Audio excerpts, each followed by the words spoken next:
Emmanuel Abaïsenga sera-t-il présent à son procès? Cette question restait encore en suspens à quelques minutes d'ouvrir les portes de l'audience du tribunal judiciaire de La Roche-sur-Yon ce lundi après-midi.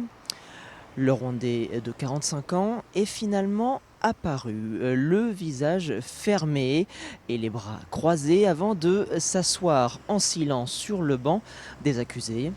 Face à lui, les deux frères jumeaux d'Olivier Maire se sont également assis et suivront l'ensemble des débats. Au fond de la salle, le vicaire général du diocèse de Luçon a également fait le déplacement pour apporter son soutien aux victimes.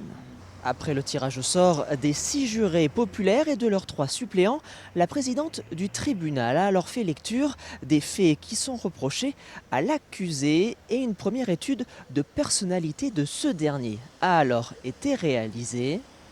Le Rwandais de 45 ans n'a cependant pas souhaité répondre aux questions. Il a, dès le début de l'audience, fait valoir son droit au silence et ce, pour l'ensemble du procès.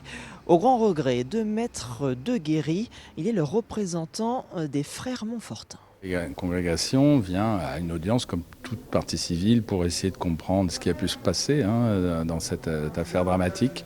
Elle n'est pas sûre qu'elle puisse comprendre, d'après la volonté de l'accusé de ne pas s'exprimer, ce qui est son droit. Mais bon, ils viennent dans un état d'esprit, pas du tout de revanche ou de quoi que ce soit, mais dans l'état d'esprit de leur confrère qui était le père-mère, qui est un esprit de charité avant tout. Dans les prochains jours, des témoins, des enquêteurs ou encore des médecins se succéderont à la barre pour tenter d'éclairer la cour d'assises du tribunal judiciaire de La Roche-sur-Yon dans cette affaire dont le verdict devrait être prononcé ce jeudi.